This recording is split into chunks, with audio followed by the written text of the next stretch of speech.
Hi guys! First time ko nga palang tatakbo ng 32 kilometers ngayon. At tara, samahan niyo ako. Outfit check muna tayo. Naka long sleeves nga pala ako kasi panigurado abutan kami ng init doon. Bali uminom nga pala muna ako ng electrolytes bago ko umalis sa bahay. Dito nga pala ang meetup namin sa Nuvali kasama ang Takbogang. Maraming salamat nga pala kay Opa para dito sa energy gel. At syempre bago tumakbo, kailangan munang mag-warm up. Marami rin kami ngayon guys, halos nasa 15 kami. At yun ang kagandahan kapag group run. Mas marami, mas masaya. Unang usapan nga pala ay 4 AM tatakbo na kami. Pero nakatakbo kami 5 AM na. Bago mag-start ay nagkonting briefing muna kami at nagdasal para gabayan kami at matapos namin itong run. Ang ruta nga pala namin ay from Nuvali to PNPA to Tagaytay. Ahon to papunta guys pero okay lang kasi sulit naman pabalik. Kasi puro lusong na. At dito sa first 5 km, inantay namin yung iba naming kasama. May bagong labas sa akin. Para sa akin, pinakamakunat dito banda sa PNPA kasi ahon malala talaga dito. Pero sa ibang part naman ay medyo banayad na. Tiis-tiis lang talaga kasi sobrang haba ng ahon. 16 kilometers nga pala paakyat hanggang Econo Hotel simula Nuvali. At ito, buti na lang mafag pa. Kaya hindi gaanong mainit at masarap sa feeling kapag tumatakbo. Itong ruta na to pala ay dati binabay ko lang pero ngayon tinatakbo ko na siya. Ang maganda pa dito sa ruta na to kapag maaga-aga wala pang masyadong sasakyan at saka napakaganda rin ng mga view. Kaya kung gusto nyong itry itong takbuhin, sulit ang punta nyo dito. Dito nga pala sa may tulay ay last 2 km na lang. Konting tiyaga na lang makarating na tayo sa taas. Kita nyo naman guys, di ba sobrang ganda ng view. Medyo malamig pa nga ng oras na to at finally nandito na kami sa taas. Kami nga palang tatlo nila Kuya Chris at Kuya Hak ang nauuna dito.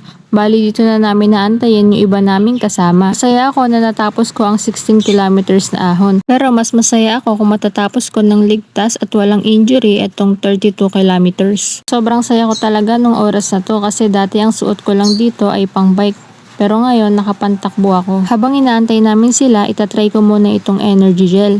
Hindi talaga ako nagamit masyado ng mga ganito guys. Pero sabi nila nakakalakas daw kasi ito eh. Hindi talaga ako nabili ng ganito kasi mahal. Tsaka na siguro pag may budget na. Pero in fairness, ang sarap nitong flavor na to.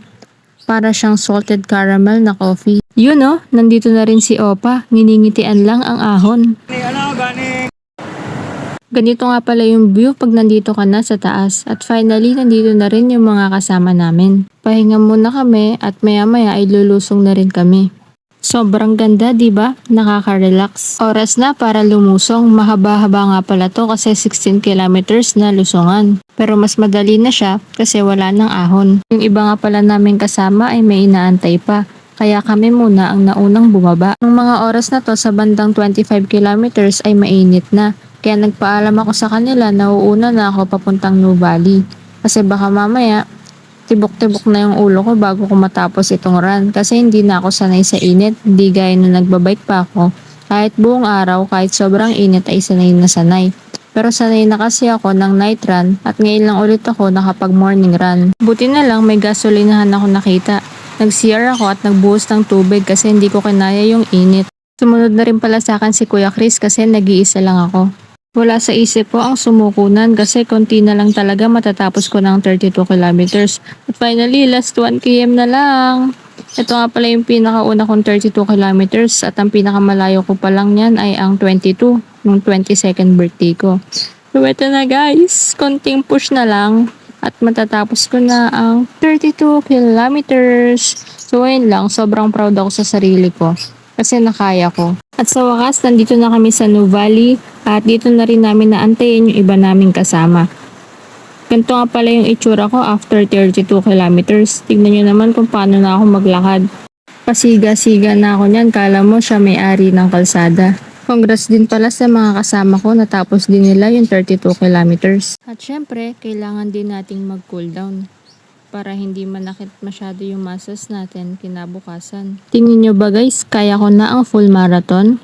Comment nyo naman kung ano mga preparations ang dapat kong gawin. Noong una talaga nagdududa pa ako sa sarili ko kung kakayanin ko ba tong 32 kilometers. Pero paano ko malalaman, di ba, kung hindi ko susubukan? Pero syempre, kailangan din ng matinding preparation. Hindi yung basta palag lang. So ayun lang, thank you guys for watching. See you on my next vlog. Bye bye!